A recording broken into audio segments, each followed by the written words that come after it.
सर्वप्रथम तो बीमार अवस्था में एम्स में लालू जी एक एक पल पार्लियामेंट में क्या हो रहा है वक्त को लेकर के वो मॉनिटर करते रहे, संलिप्त पूछते रहे।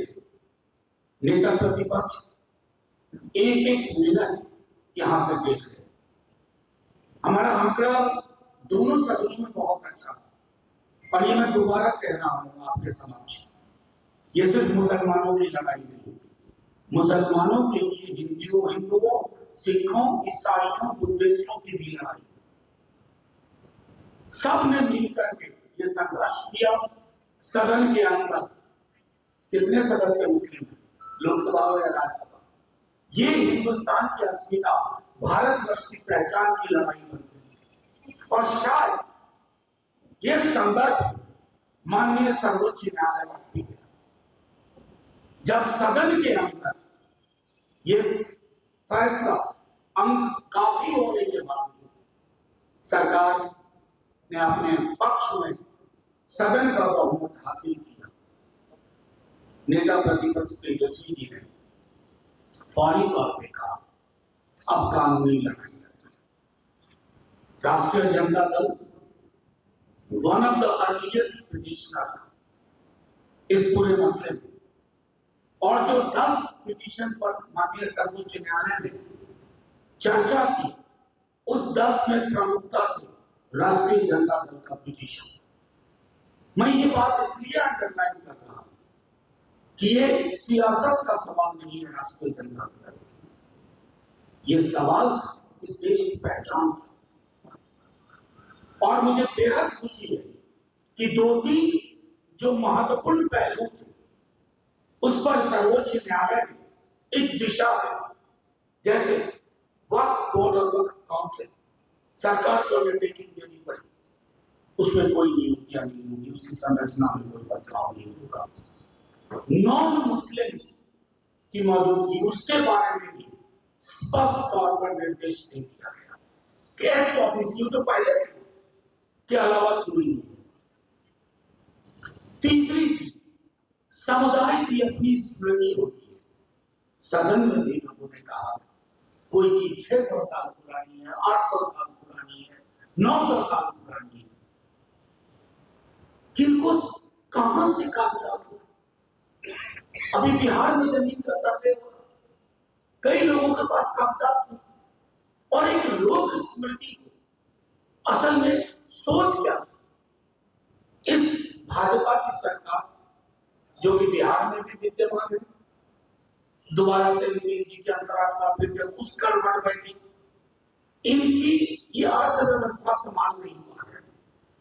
तो जब अर्थव्यवस्था नहीं संभलती है तो मोनेटाइजेशन ऑफ जमीन आपके लिए पैसा उगाही का तरीका हो जाता है। आपके मित्रों की लंबी फहरिस्त है, आप उनको उपकृत करना चाहते हैं, नाम लेने का कोई फायदा नहीं।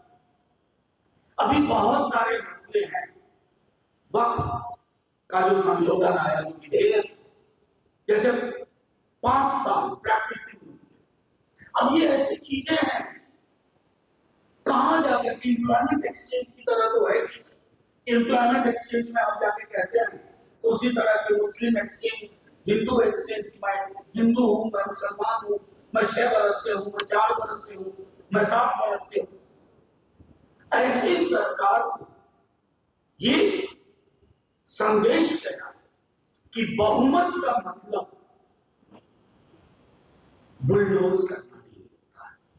सरकारों को बहुमत मिलता है देश को समन्वय के साथ चलाने के लिए, संयोजन के साथ चलाने के लिए, सहकारिता के साथ चलाने के लिए। ये नहीं कि एक कौम को आप हाशिए पे खड़ा करें। और मुझे बेहद खुशी है, दोबारा दोहरा रहा हूं, बिहार ही नहीं पूरे देश की आवाम, किसी भी समाज के हो, उनको ये स्पष्ट हुआ कि ये तौर तरीके देश को नुकसान करेंगे, बर्बाद करेंगे। बाकी पहलू हैं जो परेशान करने वाले पहलू हैं। लिमिटेशन एक्ट को बहाल किया गया है। मैं छोटे में समझाता हूं, एक बड़े उद्योगपति का मकान एक अनाथालय पर बना हुआ है। देश के बहुत बड़े उद्योगपति, अब कोई डिस्प्यूट नहीं रहेगा, पूरी प्रॉपर्टी यतीमों की जो प्रॉपर्टी थी उनकी हो जाएगी। तो ये दरवाजा खोल रहे थे अपने उद्योगपति मित्रों को औने पौने दाम में जमीन, और इसलिए हमारा मानना है कि माननीय सर्वोच्च न्यायालय का इंटरवेंशन, उनकी जो पहलकदमी है वो बेहद सकारात्मक है। लेकिन और जैसे होते हैं प्रैक्टिसिंग मुसलमान कानून लिमिटेशन एक्ट का हो, ऐसे कम से कम 40 सेक्शन में कई सारी ऐसी चीजें हैं जिसको लेकर के अभी लड़ाई, अभी संघर्ष चलता रहेगा। राष्ट्रीय जनता दल बार बार ये कहता है कि किसी भी धर्म का मसला हो, अगर हिंदू धर्म की आस्था हो, लोगों की आस्था उस पर चोट होगी तो राष्ट्रीय जनता दल को आप अगली कतार में मानेंगे। मुसलमानों पे होगा अगली कतार में होगा, बुद्धिस्टों पे होगा राष्ट्रीय जनता दल अगली कतार में होगा। क्योंकि हमारे लिए ये महत्वपूर्ण है कि सियासत के तराजू में देखें, नफा नुकसान में देखें। हम एक ही सरोकार से देखते हैं जो नेता प्रतिपक्ष, काश किया तुम्हें बताओ कि कोर्ट के भी एक चीज मॉनिटर किया गया, बेहतरीन वकील हमारे पिटीशन के पक्ष में खड़े हुए और नतीजे में कुछ राहत, कुछ सहूलियत हासिल हुई है।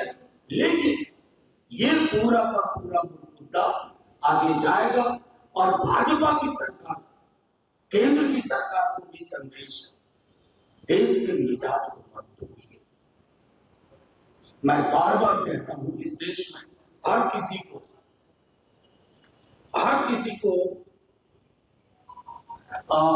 ये कहने का अधिकार हो कि हम जैसे मेल जोल से रहते थे वैसे ही रहेंगे। मुझे दुख इस बात का है, पता नहीं नीतीश जी को पता भी है कि या नहीं कि ये एक्ट पास हो गया,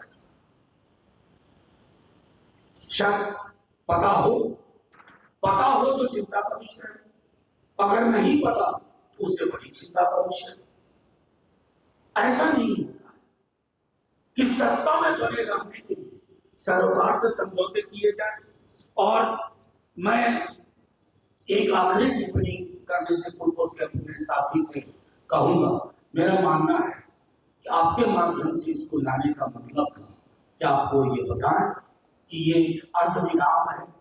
पूर्ण विराम तभी संभव हो पाएगा जब इस तरह के फैसले जिससे समाज में फासला बढ़ता है, वो फैसले वापस होने होंगे।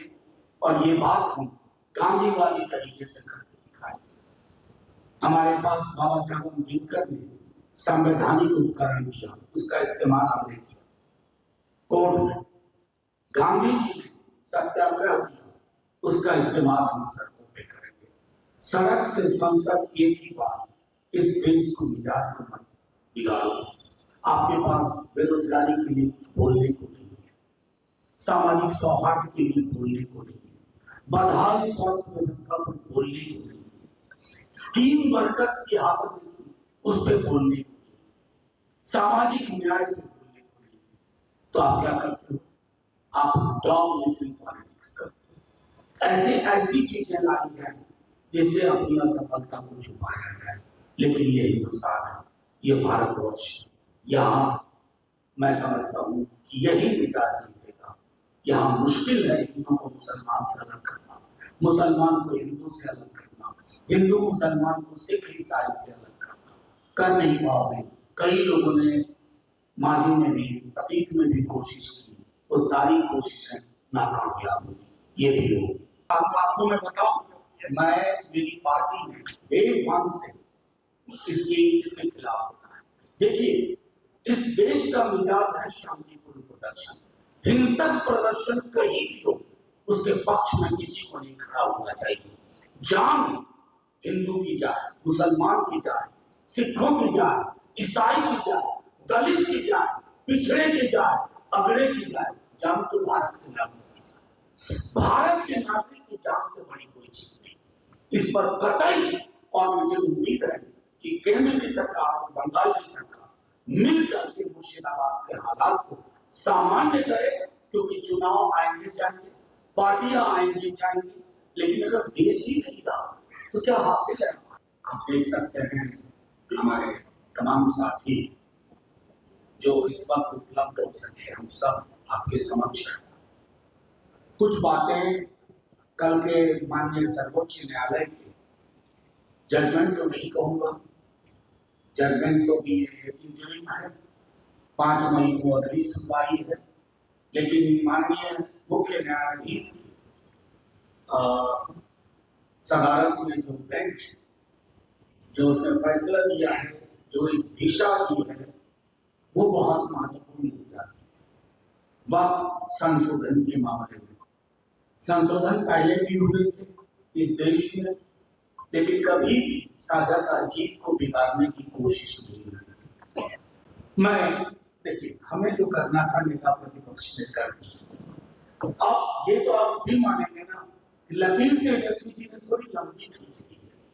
अब उस लकीर के अगर कोई आगे भी फकीर बनना चाहे, हमें उस फकीरी से कोई भेद नहीं।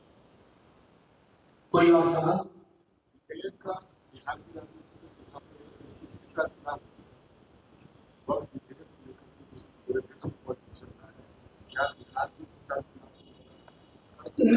नहीं, कतई नहीं। ये सियासत से जोड़िए की बात, ये गंगा जमनी तहजीब है, पुराना मुहावरा है। मैं तो ये कहूंगा कि मैंने सदन में एक बात कही थी, दोहरा दूं, इस देश में ईदगाह कहानी प्रेमचंद ने लिखी, हामिद ने चिमटा खरीदा। क्या आप में से कोई बता सकता है कि चिमटा किस दुकान से खरीदा था? हरिंदर की दुकान से खरीदा था या हाथू मियाँ की दुकान से खरीदा था? ये देश है। चिमटा हम खरीदेंगे, दुकानदार का नाम देख के नहीं खरीदेंगे। इसलिए ये सियासत के मसले नहीं है, ये मोहब्बत के मसले हैं। मोहब्बत पे सियासत नहीं होती। शुक्रिया।